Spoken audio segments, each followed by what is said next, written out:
Welcome, everybody. Hello, and welcome to Sunry's AWS Utilization and Risk: How an Ops Leader Took Back Control webinar.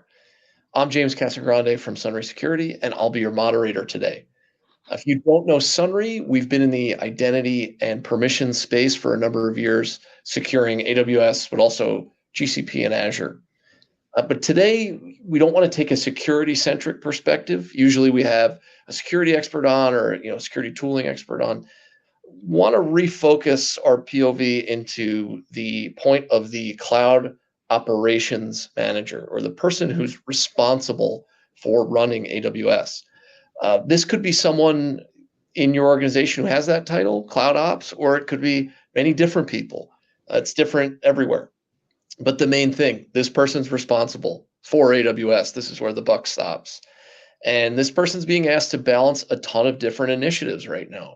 Chief among them is increasing security and figuring out and reducing spend, aka efficient utilization. And I think we have someone here today who's been able to take both of those initiatives and make them into one thing that accelerates towards both goals and does so in a continuous and sustainable way.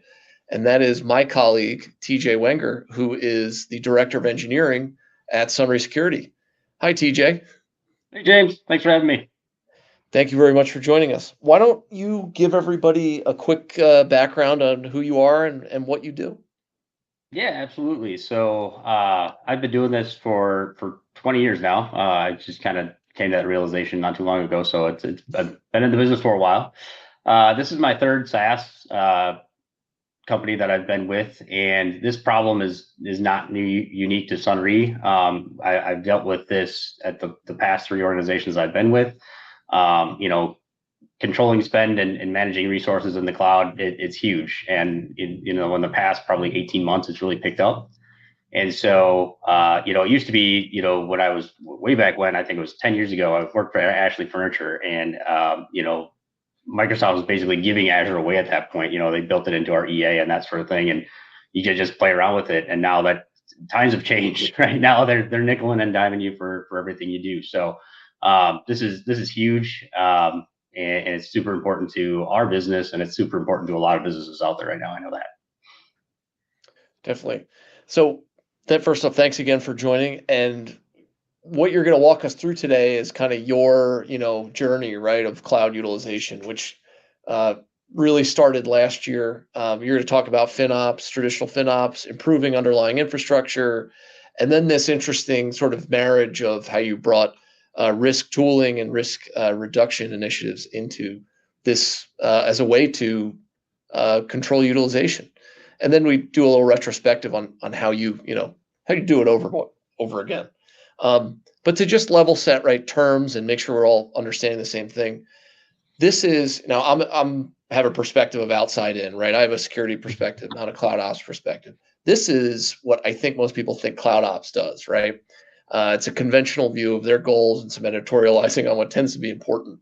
So, you're hoping for with a cloud ops competency for really great scalability and performance, but you're guarding against cost overruns, right?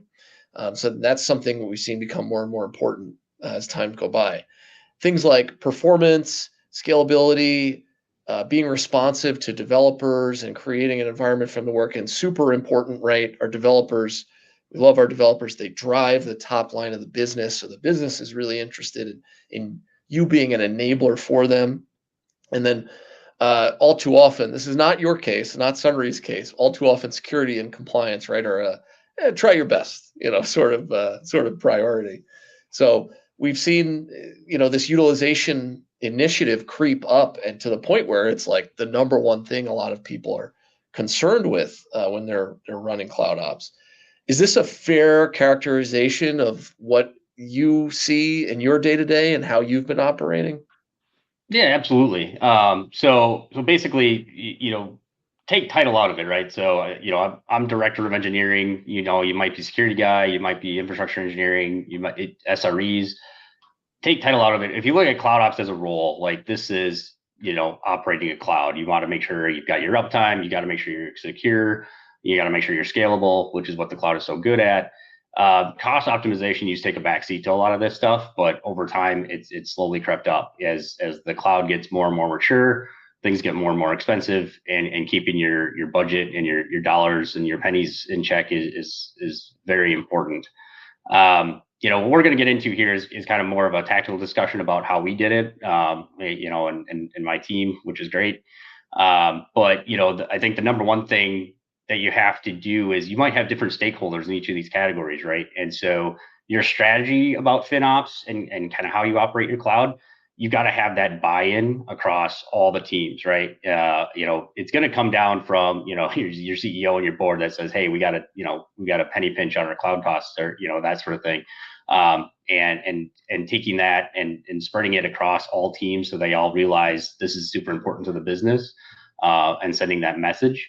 And then from a cloud ops seat, or from my seat, it's to take that initiative and work with these teams on a day-to-day basis to make sure we're optimizing for cost, but still keeping the other things in check. Yeah. Yeah, definitely collaboration is something you've mentioned to me a bunch on how important this is. Basically, it's a cross-functional thing that you have to get buy-in for. And, it just seems like I just want to set the stage of, where we're at and where cloud ops is at. And it seems like last year was sort of where everything came to a head, right? Where there was been this ongoing, just up and to the right, consumption of cloud resources, just exponential.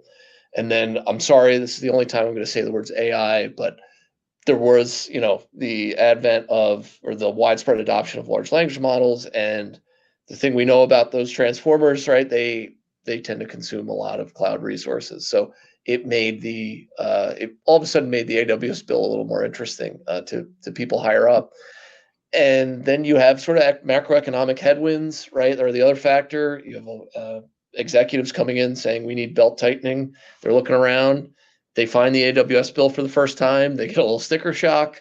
And the representative stat I like to bring up is this, over half of companies spend more than 120% of their forecasted cloud budget, which is a ton. So take us through, we're going to get into phase one and the tactics in a second here, TJ, but take us through, like, where did you start, with budgeting and everything like that? Yeah, so budgeting is hard, because you don't want to you don't want to set a static budget. It doesn't work that way. You want a budget that scales just like your product does, right? And so it's becoming, what's that target kind of percentage of your revenue or your cost that you want the cloud to be a part of, right? And working inside that, and definitely, everybody the goal is to get it as low as it possibly can go, right? But when you're starting on this journey, I think creating kind of benchmarks and setting goals for yourself is like, we're at 10%, maybe we want to get down to 8%, and then we want to get down to 6%. Set up your milestones, make sure your strategy aligns with that sort of thing. You're going to have a lot of low-hanging fruit up front, so your percentages might jump more fast or faster as you get started. But ultimately, it's got to be a flexible number based on your application success and that sort of thing as well. Because if you set a static number, it's just never going to work. Right. All right. So we need cross-functional collaboration. We need a dynamic budget. Let's get into the nitty-gritty. Talk to us about what you did in phase one, which we're going to call, traditional FinOps. So just define that for us, and then take us through the important actions you took to, get this off the ground. Yep. And I'm going to just real quick touch back on that strategy piece. Like, this is where the strategy really, like, getting all the buy-ins from the stakeholders and stuff, this is where it comes really important, because step one is understanding what you have. This can't be a waterfall thing where you have to go out and discover everything up front and then, work your way through the list. That doesn't work at the speed of business, right? So the first thing is you got to set up a kind of a tagging strategy. And, we're talking about AWS today, that this goes across for GCP, for Azure, same thing. How do you tag things so you know what's for what resources for what purpose and what kind of bucket it goes into on the finance side, right? So come up with that tagging strategy and get buy-in and get people adopting that strategy is kind of step one. It shouldn't be very hard. Like, that should be a fairly easy win with the teams, just to show back what is spending what, and that'll help drive the data that'll make you help make decisions going down the road.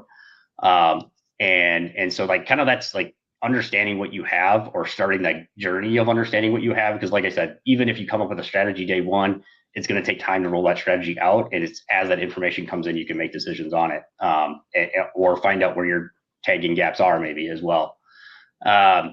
And that's going to, like, the first thing, like I said, is going to kind of highlight that low hanging fruit. And this is where you can start to use things like just the tools that are native with AWS. There's trusted advisors, there's cost optimization hub.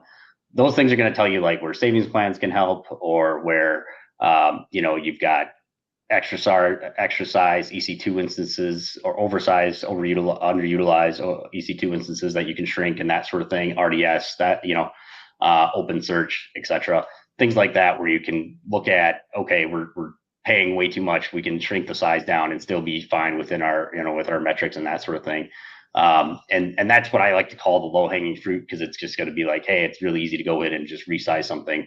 RDS, not so much on the storage side, but definitely all these other things, it's pretty straightforward. Mm. So that's kind of how, like, kind of step one, step two, low hanging fruit, go after that, those easy wins, get the team on board and say, hey, by doing this, we save this much money. Make sure you're showing that information back to the teams, right? You don't want them putting in all this work to help you optimize your costs without telling them, hey, by the way, by you doing this, you saved us this much money, so good job. Give credit where credit's due, for sure. Again, just help accelerate that strategy. And then there's other tools like that we personally use, is tools like NOps or KubeCost. What I like about NOps is that, it basically does a lot of the work for you. So not only when you hook it into your cloud, you can just have it tell you back, like, this is where we can make optimizations, or you can give it control to make purchases for you, like, savings plans or reserve instances and that sort of thing. And that'll help optimize. They even go into Kubernetes as well now, and you can do some automated resource allocation changes with them as well that we're test driving. So again, with NOps, it just kind of does it for you. So it's kind of nice. We also use KubeCost, which is great at telling us our efficiency with our Kubernetes resources. Again, this is all just getting information back so you can make informed decisions on how you're going to optimize your costs. Where is your spend going? And KubeCost does a great job showing back that Kubernetes ingestion or utilization, where you can make changes and improvements there, and continue that, not only at the cloud level, but at the Kubernetes level, making those improvements. And ops, like I said, they're getting into the Kubernetes realm as well. So that's kind of coming up, but we use both those tools today. Yeah. And one thing I want to talk about, right, is just so people know on the call, you don't have some perfect cloud manifests or inventory, right, of all your assets. You had to do the work up front, right, to say, what do we have, right? And so if you're in that scenario yourself, you're not alone, right? Most people, we don't have a perfect image of what our cloud is. It seems like a lot of the work is just that first piece of just knowing where everything is or what's there.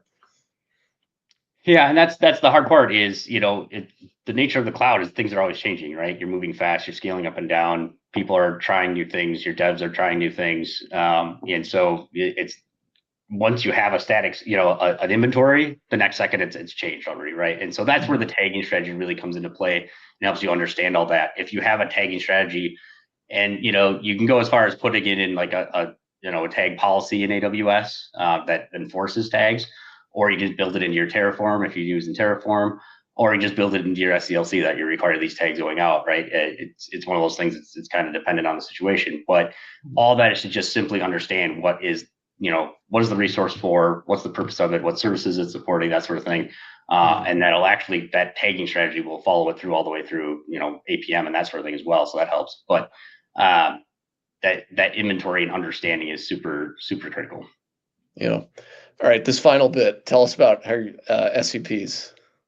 Yeah. So again, usually utilized on the security side, we can utilize SCPs to actually disable services and stuff like that as well. By blocking access to services across the board, you can prevent spend for those specific services. Now, the thing I don't like about SCPs is that they take a lot of babysitting, and they can take a lot of engineering time. But it's definitely, again, if you're getting started and you're looking for a quick win, those are things you can go throw in there, optimize, and shut things off.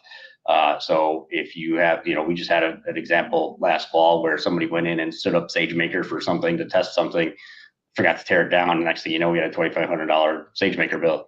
And so you could go in there and turn on an SCP and say, don't allow don't allow SageMaker for this role or this group or this account, right? So you can definitely utilize SCPs not only from a security standpoint, but also from a cost utilization standpoint as well. We're going to get back to those because we want to talk about those pitfalls and the annoying things about SCPs and how we get around them, right? So, all right, so that's phase one. Traditional FinOps is in place, but as you said before, FinOps streamlines what's already there. Those third-party tools, they give great recommendations, right? But they're not going to, nor should they, go tell you to start tearing up, your cloud architecture. So, and that's not something you're going to do on your own, right? You have an architecture team, you have a development team. So, how did you get to this point? First off, there's a lot of trust. I'm assuming, you got to get some skin in the game for other people to get to the point where you're actually changing the plumbing of the cloud. And then what's important, what actions you did here to make the underlying cloud more efficient, not just here's the existing cloud, we're going to make the spend as good. Let's make a better cloud. Yeah, absolutely. So again, that's where, you have your information, you got to dive in, got to start dissecting the data that those other tools have given you, right? Or your kind of tagging strategy has given you. So this is where, those quick wins where you ask the teams, the dev teams or the infrastructure team, hey, can you go change this for me? Change this size or change this lifecycle S3 bucket, whatever. Those quick wins and giving them the credit for them. Like, okay, so that's your trust, right? You've established, hey, you did this. This is what the outcome was. Nice job. Build that reputation, build that trust between the teams. Super important, because then you're going to get into the next step, which is the hard part, which is this app working as efficiently as possible, right? Is this service working as efficiently as possible? You're going to have, if you've got a compliance, aspect of your environment, then, you're going to have data retention, DR policies, all that sort of thing. Are we complying with those? And so looking at specifically, S3 buckets, for example, right now, is that, are your lifecycle policies set up? Your retention policy says you're retaining data for 30 days. Are you retaining it for 31? Because if you're retaining it for 31, you're actually out of compliance because you say you only retain it for 30. That sort of thing. So making sure those lifecycle policies on all those S3 buckets, that now you know what they are and what they're for because you have a tagging strategy around them, you can go and implement those changes and get those things in check, put it in code, be done with it. You've got a lifecycle policy now. It manages itself. You don't have anybody doesn't have to go back. It's basically automated, right? Tiering, same thing on S3. If you have to keep things a very long time, can we tier that data? So, excuse me. So are we on, standard storage? Can we go to Glacier?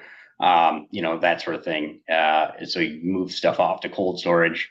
I think the trick with S3 for me is like if you sign up for infrequent access, that's retained for billed for it for 30 days, whether you keep it for 10 days or 40 days, you're billed for 30 days at least. So kind of keep those things in mind. That's tips and tricks right there.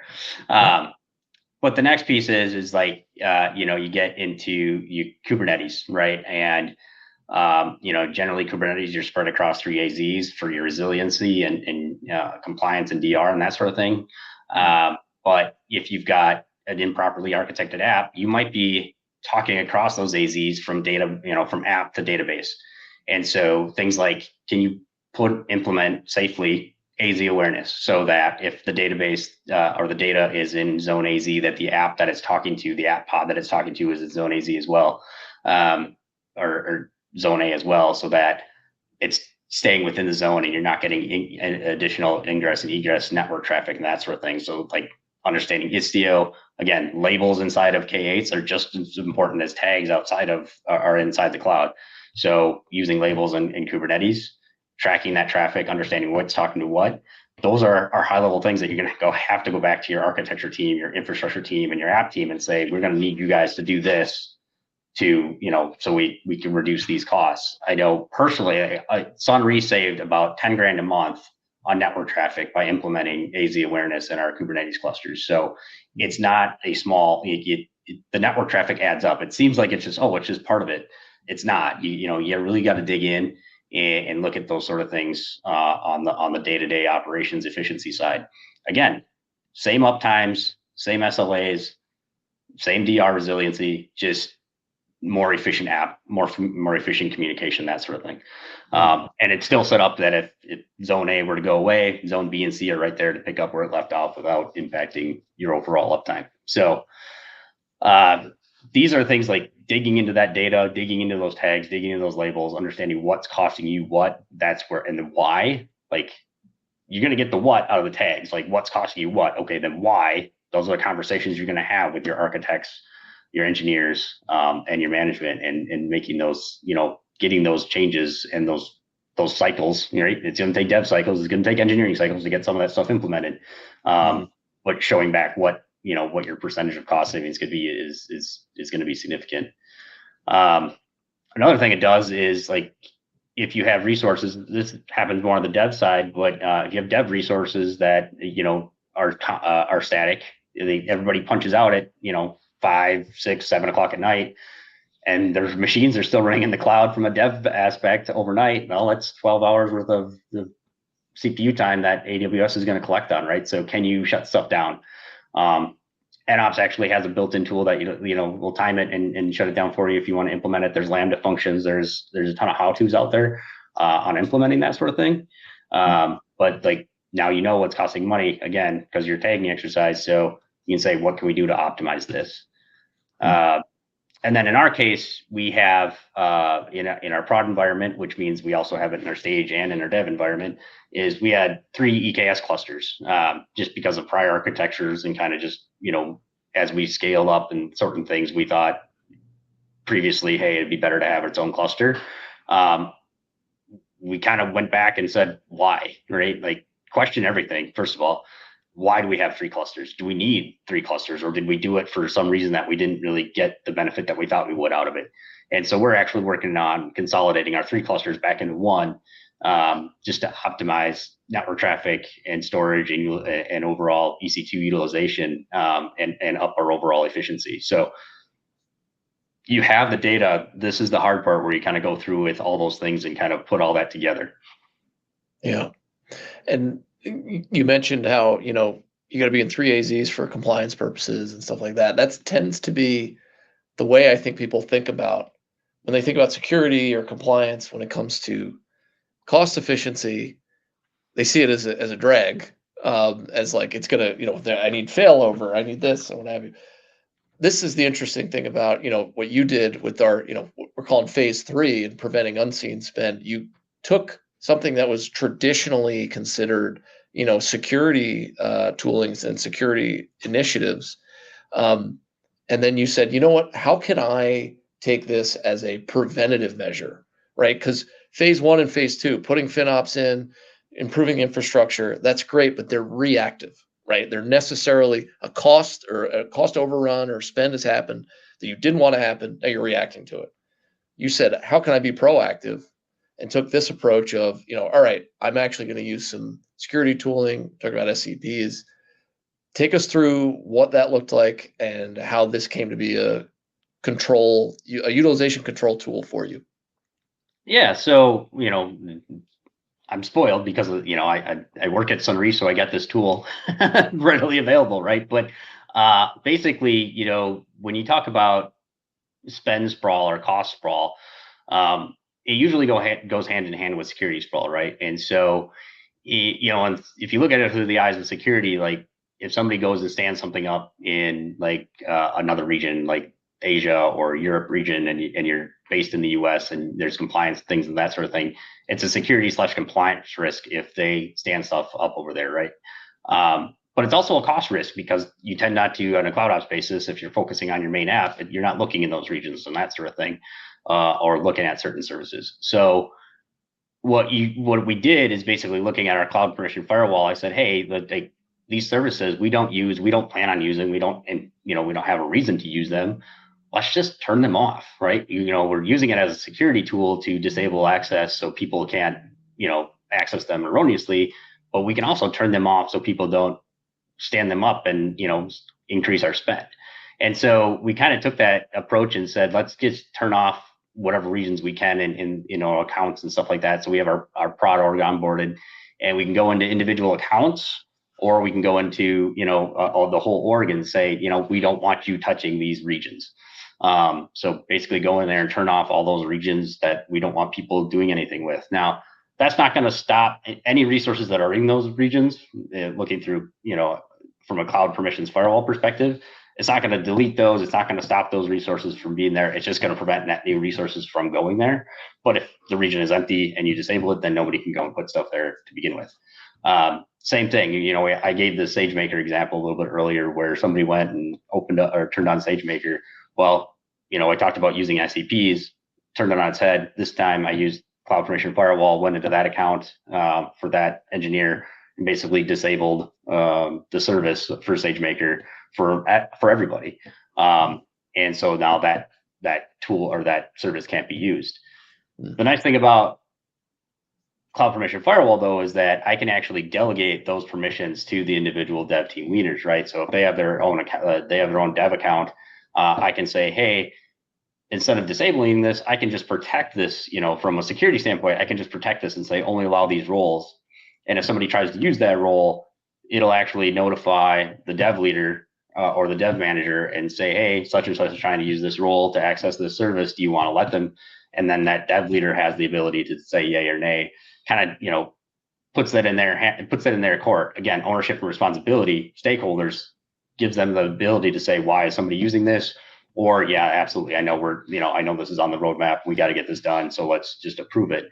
It adds a little bit of an extra step, but it prevents cost and security. And it's still pretty quick because it's just a Slack notification, right? Like literally if somebody tries to use something, I get a Slack notification. I can click approve in Slack and then it's good to go. They might have to just rerun whatever they're trying to do, but it gives them that access they need that quick. So, just utilizing it for security, but understanding security and cost kind of go hand in hand in this regard of like utilization of resources and that sort of thing. Yeah. So you got it. All right. So it always, there's no off button in the AWS console, right? For services for it. And it seems like, all right, you have one now. So you're able to at least just turn things off or protect them, right? Something we'll talk about. And that's super important, right? I mean, there's 14,000 unique permissions in AWS. They're all keyed to individual services. So seems like a good way to control whether or not people use those services is tie all those permissions to an off button and be able to hit it. Now, you talked a little bit about, I get a notification in Slack if someone starts using something or whatever. I think everyone's alarm bell should go off if you're saying we have a tool, we're using SCPs to lock everything down. As you said earlier, SCPs are powerful, they're a little messy.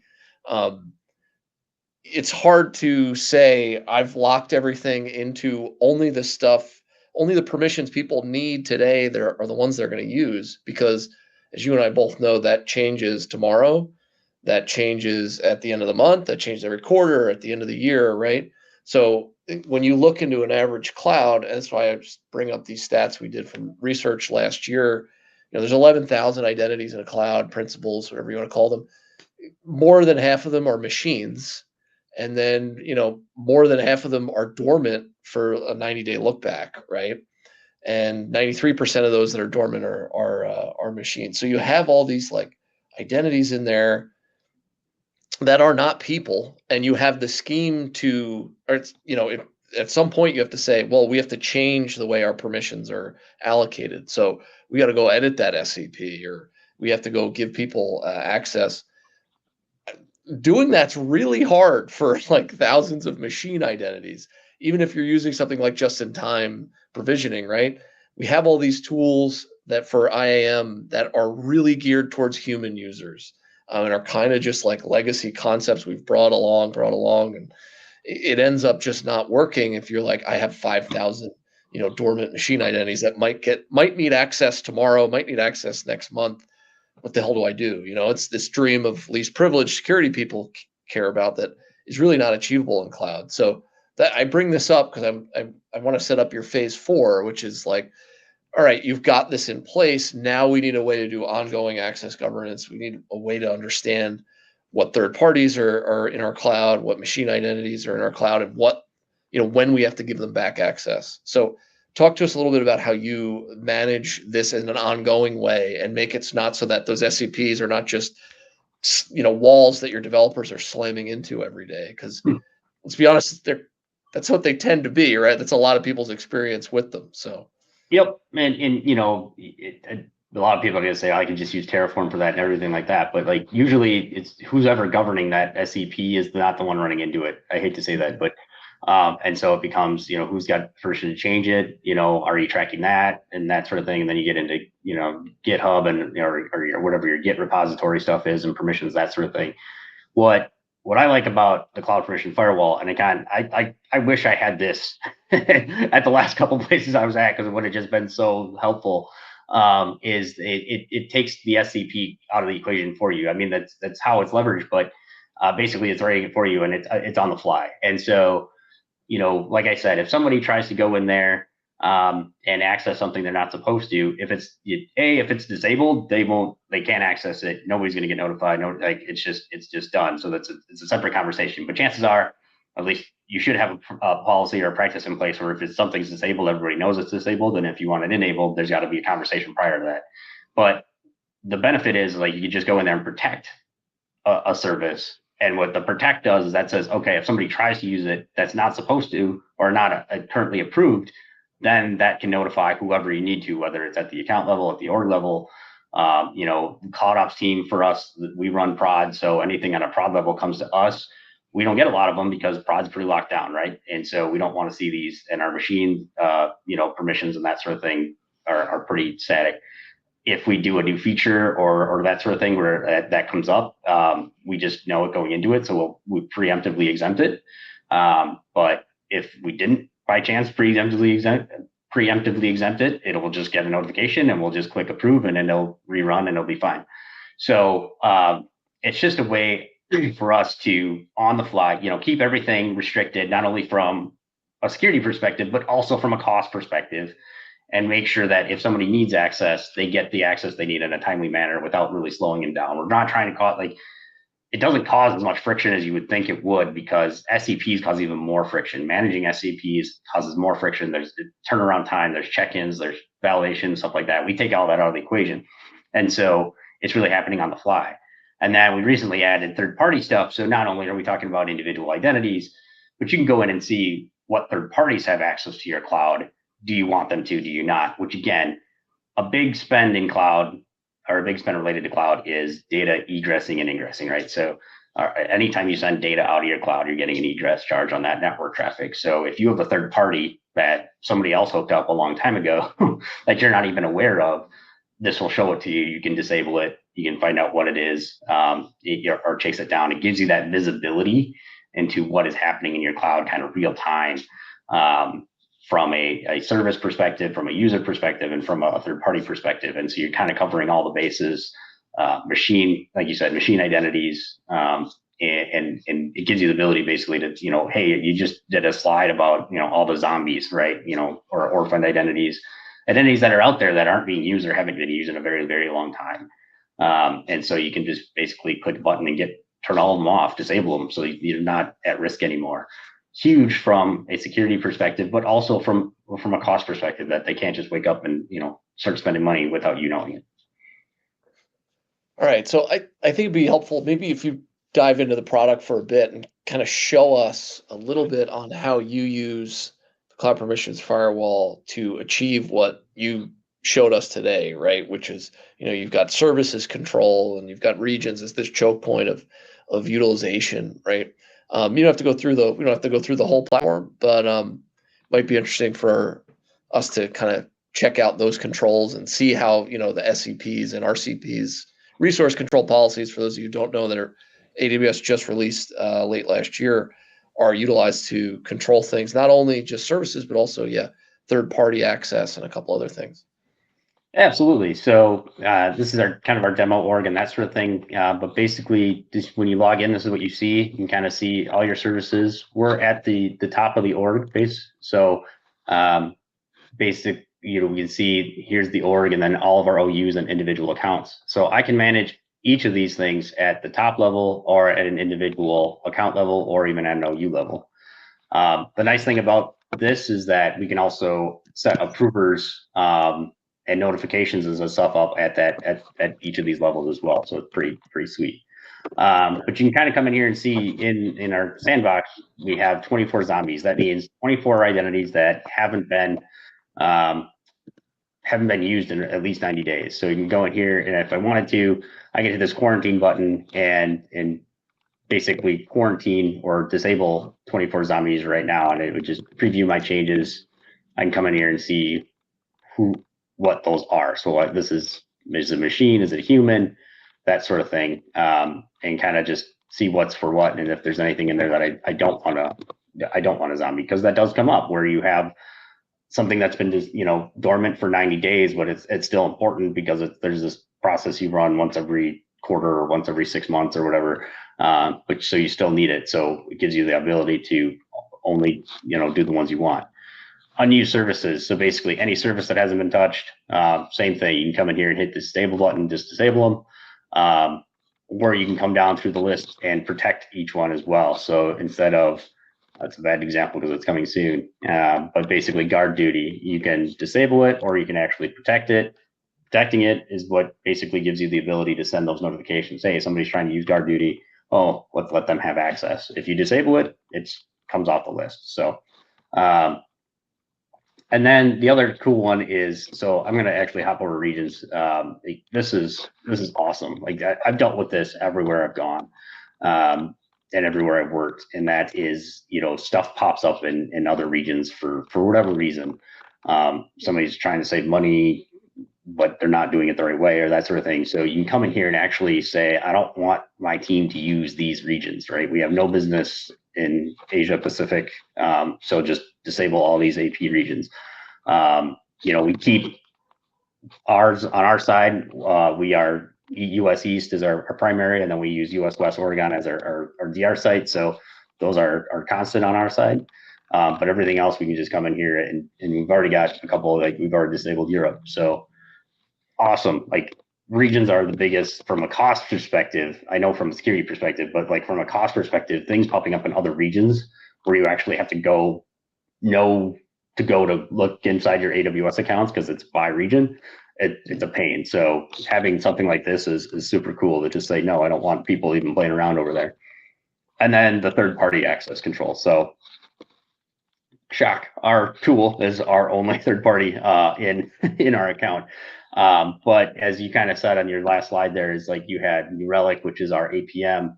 Do we want that in every account? Do we want to just send it to, send prod data? Do we want to send prod and stage? It gives us the ability at an account level to say, don't allow this one. And, Datadog, a lot of the ones that we come up with are basically third-party log tools, Datadog, Log.io, that sort of thing. That's what we see from a client perspective of, people sucking bits for those purposes. And it's stuff that maybe they had sunset a while ago, but the integration is still there. And they didn't even know the integration was there. They turned it off or the contract ended, but then nobody went in and cleaned up after it. So it gives you that availability, again, not just from a security perspective, but also from a cost perspective as well. So all in all, it's a super useful tool for both aspects of it, where you're, like a tool like NOps is great because it's going to optimize what you have, but this will actually prevent people from increasing or doing that spend outside of it. So you've got prevention and optimization of spend on both sides of the coin. So it's pretty sweet.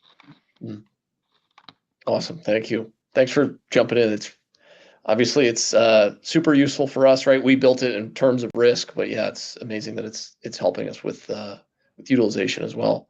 So just to put a bow on it before we get to questions, Cloud Permissions Firewall, right? It's, for those of you who have the security background, it's not the monitor and alert type tool, right? It's a different paradigm. It's built the other way around. So you deploy these guardrails right away based on your current usage, right? And then you manage those guardrails and then automate the generation of permissions requests in a more sustainable way, right? So that list of services that TJ was showing, right? There's a subset of sensitive permissions for each of those services identified by Sunry's content team, and those are the things that really get governed and can be granted all at once or none at all, and then be granted at scope, right, at a certain point in the in the AWS organization's architecture. So really cool stuff. I think of it as the ops person's proactive IAM security tool instead of here's another dashboard. Here's another place with a ton of cool data. Good luck doing something with it. There's a lot more on this if you're interested. Quick plug, we do have a 14-day free trial. So not only the cost savings, but the time savings of just cleaning up your cloud and getting closer to that accurate cloud inventory is something that Sunry can really help you with. So go ahead and hit our website and get a trial if you're interested. Again, 14 days for free. And now we'll grab some questions. If you haven't put any in yet or you have more, please throw them in the chat. We'll get to them over email if we don't have time to get to them today. But yeah, here we go. TJ, the first one I want to ask you is, so just what's the IAM mistakes basically, right? So what's the big mistake you see cloud ops people making? And what's your advice on like, don't do this one thing, essentially, when it comes to IAM? That's simple, and it's both on the cost and the security side, and that is administrative permissions. Basically, you grant any role or whatever all encompassing permissions to do whatever it wants to do, because you don't know exactly what your app is going to do yet. So you give it all the things or access to all the things. Number one IAM mistake, again, for security perspective, it's terrible. But for cost, it's equally as terrible because it can go out and stand up whatever, wherever, whenever. And it's pretty awful. So that's number one mistake you see, and it's I've made it. I'll be honest with you, I've made it. Not here. That's something, especially as when you get started adopting the cloud. Those are the things that you make. Those are the mistakes you make, and then they stay that way for a very long time because you don't go back and tend not to go back and take care of that tech debt. So I'd say that's the number one mistake across the board. We've seen our customers do it. It happens, and it's usually dev trying to do something, but they don't know exactly what, and figuring out those permissions. So that's probably the number one mistake I see on the IAM side. Yeah, all too common. A couple questions really around like relating. Again, I think the collective action, the human-based problems are the most interesting, right? Or they end up being the most the thing you don't think about, but then ends up taking the most time. And it's really relationships with the dev team, right? So one question is around process for testing new services.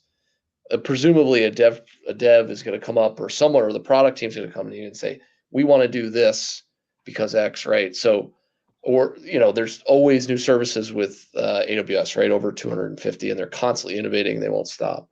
So what do you do as far as testing new services? And then how do you keep developers from over-provisioning themselves, right?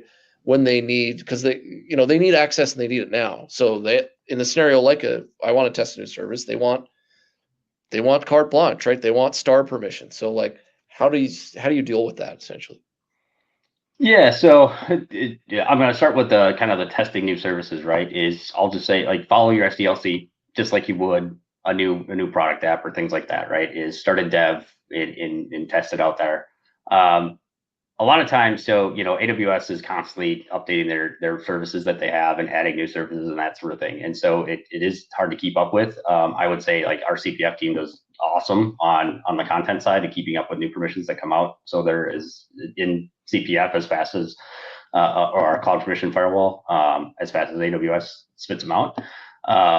But I would say just follow your SDLC. But a lot of stuff, if it's just coming out, yeah, somebody might want to play with it. So you're safe to disable it in your prod environments or your stage or whatever, and just get it, take it out of privy, take it out of view. If unseen, it doesn't cause any problems. And so, but if it's a new service you want to start using, generally you're going to have some sort of architecture doc that says, hey, we're going to start using this service. And then you can preemptively enable and provision access to that service up the stack using your SDLC. And so that's kind of, how you would test it and that sort of thing. But I would, we kind of take a deny first. So if new services come out, we basically deny/disable first. And then if somebody wants to use it, it's kind of come up with an architecture thing first and that sort of thing. The other piece of that is provisioning or granting the approvals to the individual dev teams, right? So like if you have a dev leader or dev manager, again, you want them to be ownership and have responsibility on the cost side of things, right? As much as on the security side. So if you delegate them and grant them the ability to provision access for their team or keep that in check, you still have overarching view, so you can still see who has access to what. But granting those that teams that level of control, it takes you out of it, and so they can test and do what they need to do at their level, and still, if you're using maybe budgets on their account or something like that, that'll help on that side of things. And how do you keep devs from just over provisioning themselves when they need access fast? Well, if you have protected services and they try to access it, so you can protect all your sensitive services, all your sensitive permissions. Every time they try and access it with a new role, it'll prompt, right? So it'll go to that dev lead, or it'll go to cloud ops, wherever you want it to go, and they still have to click the button and grant them that access. So they can't really over provision themselves. If you have locked it down, or if you have said, here's what, these are existing roles and here's what they have access to, then they really can't do that. That's just it. It's preventing over provisioning. If they want a role to have access to all that stuff, it'll prompt. So, and then it'll give you that chance to ask the question, both at a security and at a spend risk, right? So they really can't. That role, the minute that role hits and it asks for those permissions, it's gonna get flagged. Yeah. Just going back to your one answer about the services, right? You mentioned a default deny state, and I just want to emphasize that's a setting in Sunray, right, where you put on and you say, look, there is, or if you have a service, enabled and new permissions come on or something like that, right? They're not going to, because it happens every day. I mean, I think the average is 17 new unique permissions a day. So I'll say, so for third party, right, you can do a deny all up front and only allow what you've allowed. When new services come out, it's our internal policy that we basically want to disable that service, starting, but it's not part of Cloud Formation Firewall. We can go in and say, hey, any net new service, just turn to automatically disable it. We don't have that aspect or that feature. If that's a feature request, somebody feel free to submit it. But it's basically just at our level, we have our baseline. These are the services that we allow. These are the services that we don't allow. Anything that new is going to fall on the do not allow side of that fence. So we just go in there after it comes out and disable it. Right. But I'm saying even in the net new, so new permissions, but existing service, right? Oh, yeah. Those will be controlled, right? Even right off the bat, and they'll be categorized which ones are sensitive, which ones are not. Correct. Yep. Existing services with new permissions. Yeah, it's if it's a protected service, it'll stay protected. So even those new permissions come out, it'll be protected. And if the service is disabled, it'll stay disabled. So. Gotcha. Excellent. All right. Well, I think that's all we have today. TJ, thank you so much. You've got a couple. I'm glad to be here. Yeah, no, we love it. And you've got a couple podcasts you want to point people to on utilization from NOps and FinOps Fridays from Aptio. So we'll share the links to those. I think those are your go-to resources for thinking more about utilization. But if you care about securing your cloud, definitely come talk to us at Sunray Security. Feel free to email me or TJ, or just go to our website, hit our free trial, and take a look at the Cloud Permissions Firewall yourself. TJ, thanks so much again. Thank you, and thanks everybody